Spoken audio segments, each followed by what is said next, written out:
So I think I often forget to talk about my long-term garden goals, and I realized this when I was reading some comments over the past week or two. My garden started out a blank slate. It started out as just lawn and invasive privet and maybe a shrub that I have yet to ever figure out what it was because I threw it away because I thought it was dead. It was probably just dormant, maybe, possibly. But I was so new to gardening that I just thought it was dead. So you've got to think about how I started gardening without any knowledge at all, really. When I started, like I said, it was just lawn and invasives, things like that. And what I would do is I would start out just kind of wanting pretty things, pretty flowers. What could I buy at the store? Like, what could I buy at Lowe's or Home Depot or something like that? And what could I just easily pop into my raised bed? Because at the time, my only garden space was the raised bed. And so, over the years, I kind of I would plant things, but I wouldn't really take care of them, and then I would just kind of forget about them, and then some of them would live, some of them would die. And I would go through periods where I was probably overwatering, and then I would go through periods where I was not even paying attention to the garden at all. And so I wasn't really a gardener. I was more like someone that wanted that pretty garden, but didn't really know at all how to get it. And I was more into the aesthetics. And then as time went on and I started getting more serious about gardening in general, I looked around and I just realized there's not really any life here. The only things I get are wasps, which, wasps are important for the ecosystem, but I didn't get butterflies. I didn't really get a lot of birds. I would see a bird every now and then. I would see a wasp every now and then, but it wasn't really a full ecosystem. And I just would look out at the desolate lawn and I would just think to myself, where are all the butterflies? I talk about this in other videos, but I think it's good to talk about it more often because I don't think that people who come in here and who are new realize how it started. And so when I realized that butterflies were not showing up, that I would see butterflies and then they would just, I would see like one butterfly a year and it would just fly right over the garden and just completely ignore it because there just wasn't enough for it to eat. There wasn't any shelter for it. I mean, think about it. A complete desolate lawn with no shrubs, no trees, other than privet, and maybe a flower here and there, like a 1, a 2, or a 3 of a specific flower, and that's it. And not much else. And so, I talked to my mom about it, and at the time she was into gardening quite a bit, and she had already had some experience under her belt. So she gave me some tips on things like growing zinnias and cosmos, things like that. And so I started growing zinnias and cosmos, and I did attract butterflies. And I started doing more research on attracting butterflies to your garden. And when I did this, the type of research I would do would range from books to videos and just advice people would tell me in person, things like that. And I noticed that in a lot of the videos, for example, there would be, and in the books for that matter, there would be a mix of natives and non-natives. And that's when I learned what native plants were, because I actually had no idea what native plants were. I had no idea that there was a distinction between native and non-native plants. I'm sure there I'm sure there was something in the back of my mind that knew that at my core, but didn't really know it was an important thing and an important factor to take into account. And so as I was researching what plants to put in your garden, I kept finding that a lot of the plants that you need to put in your garden for butterflies just so happen to be native plants. Again, some people would suggest some non-native plants in the mix, but for the most part, the most important plants for the butterflies just so happen to be native plants. And this is when I realized that when I put in zinnias and cosmos or anything of that sort, it's not necessarily a bad thing unless it's invasive, but what it does is it just feeds the adults for a fleeting time, and it doesn't give them anything for them to lay their eggs on. And so what you need to understand about the butterflies is that they go through a specific life cycle, and that life cycle starts with a female butterfly laying an egg. And when she lays that egg, she lays it on very specific plants, and these plants are called host plants. And you may be wondering, well, can't she just lay her egg on any plant? Well, no, she cannot do that. She has to have a very specific plant. Don't get me wrong, it depends on the butterfly. Some butterflies can host on tens or maybe even hundreds of different kinds of plants. But there are certain butterflies that have to have very specific plants. And if you know anything about the monarch, you'll probably already know that they are one of them. Monarch butterflies have to have milkweed. And milkweed, there's a lot of different kinds of milkweed. So then you have to figure out what kinds of milkweed are native to your area. And so through all this research, I realized that there's a lot to it, and there's a lot of detail to it. And I learned that my favorite butterfly, the eastern tiger swallowtail, that butterfly actually hosts on a ton of different native trees and shrubs and things of that sort. So the eastern tiger swallowtail is more like a generalist, I think is what they call it. And the monarch is more like a specialist. So these are important facts to know if you want to garden specifically for butterflies. But it's not just that. It's also important and vital to know that same information if you want to attract birds. Because if you think about it, birds need butterflies and moths.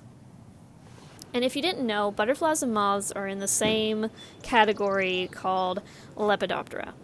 So when you think of butterflies and moths, you need to think of them not just in their adult butterfly stage, but also their egg stage, their caterpillar stage, and their chrysalis stage. Because that's their life cycle.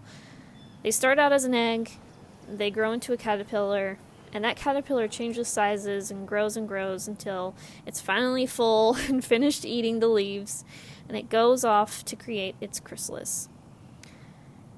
And this chrysalis is usually disguised in some way to blend in with its surroundings, but not always. And the reason you need to know that if you want to attract birds is because most birds, like almost all birds, need caterpillars and insects in order to feed their young. So when they're creating a nest and they're laying their eggs and they're having their little baby birds and they're feeding them, they're typically feeding them insects and caterpillars. So when you're putting your bird seed out in your garden, like maybe you have a bird feeder with seeds, that is like 90% of the time not going to be utilized for baby birds, only the adults.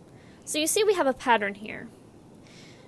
A lot of surface level gardening is feeding the adults of things, feeding the adult birds with bird feeders and seeds, and feeding the adult butterflies with nectar in just, your typical flowers like zinnias. And while zinnias are beautiful and bird feeders are pretty cool, when you dig a little deeper, you realize that it's not that you should never do these things, it's just that it's surface level. If you want to get deeper into wildlife gardening, It's better to do a holistic approach, I think is the way that you would word it, and think of the whole ecosystem as a whole and think of the life stages of everything. And obviously, you're not going to think of every single thing. But let me tell you this.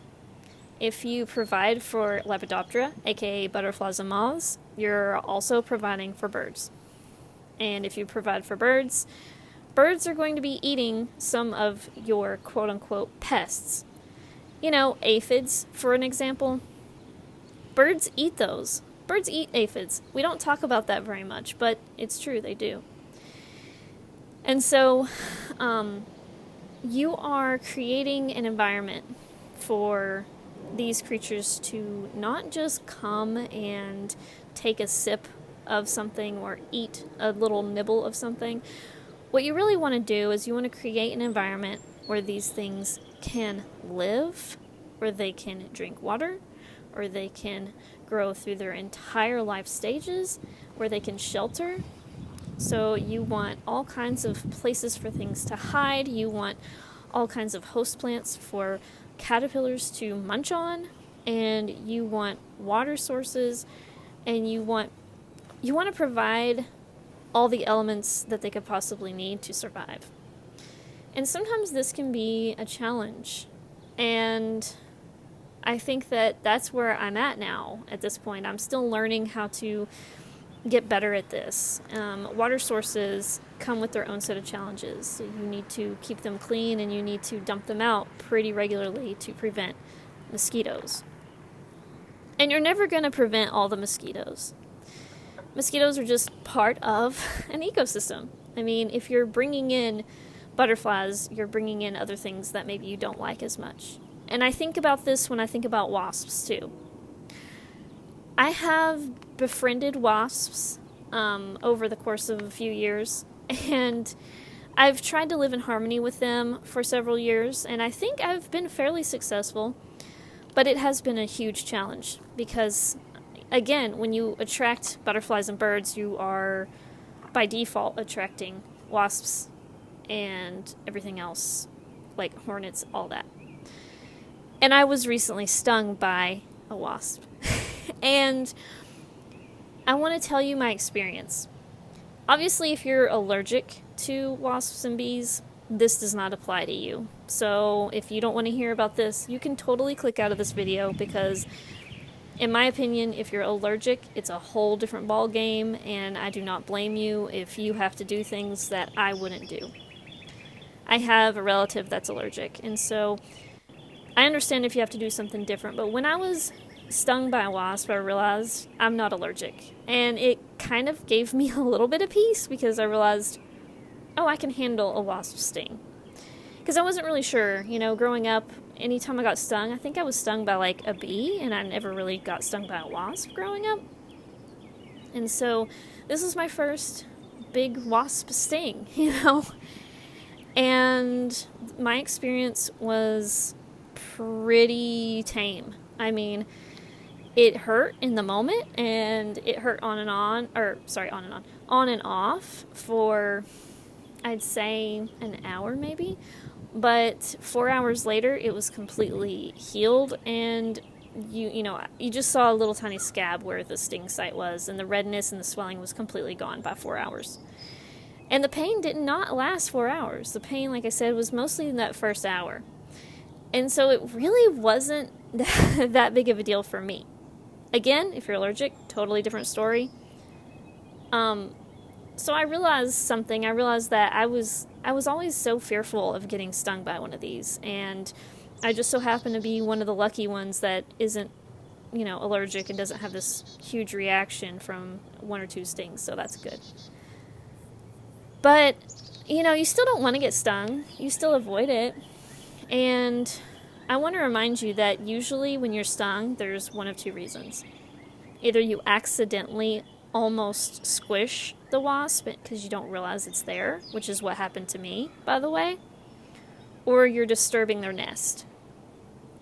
So I'm often told that, people often tell me, no, they chase me around and they come at me on purpose and sting me out of nowhere. And maybe that's true, I don't know. But in my experience, they do chase me around and they do get on my nerves sometimes. But so far, this sting that I've had, this one sting that I've had, it was because there was a wasp on my hip and I had no idea. I was about to head inside and I put my arm down at my side, not even knowing that I was about to squish a wasp. And so instead of getting squished, it stung me. And I realized, okay, well, on the one hand, it's not my fault because I had no clue it was there. But on the other hand, it's to the wasp, it's meaningless. To the wasp, it was my fault because I was quote unquote squishing it. That's the thing. If you are a creature and you see your life flash before your eyes, you're probably going to sting to defend yourself. So just keep in mind this can happen. And I've had a wasp land on me years ago, and I just stayed still and it flew off. It didn't sting me. And so sometimes I think they might be attracted to our sweat or something on our skin. And then they realize pretty quick, oh, I don't want to be here. And then they fly away. But if you accidentally squish them or almost squish them, they'll probably sting. And so I tell this because I want you to be aware that when you create a wildlife garden, you're not just creating it for this one creature you want to invite.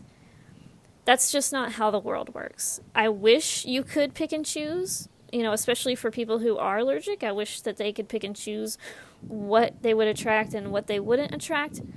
But the reality is you can't completely eliminate any one species from your garden, and that includes pretty much anything.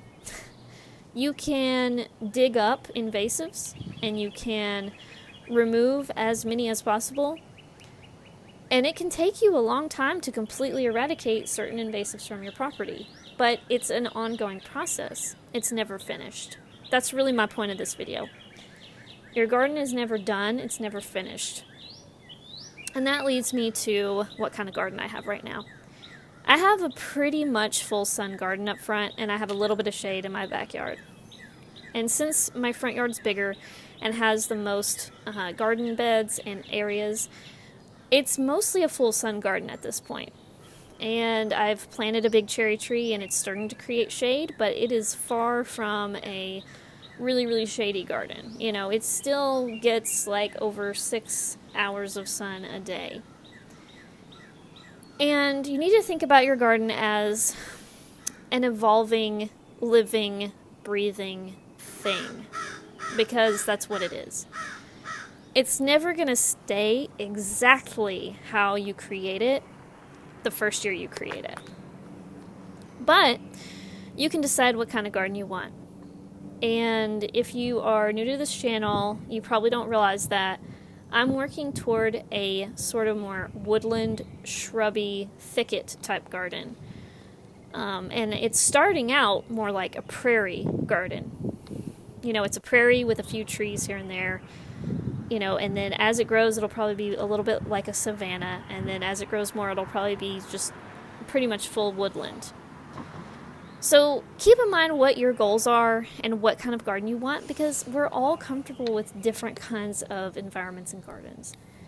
And just remember to do your best to care for the wildlife in your garden and give them what they need to survive. And that's all I have for you guys today. Thank you so much for watching this video, and I hope you enjoyed this part 2 tour of the garden for spring. Bye guys! You all requested it, and it's finally here. Reduce Your Lawn shirts are now available in my brand new merch shop.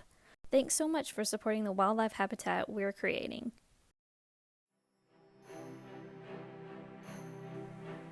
To support the channel, like the video, comment, and subscribe. You can also support my work by buying art from me at macylou.com. Thanks for watching!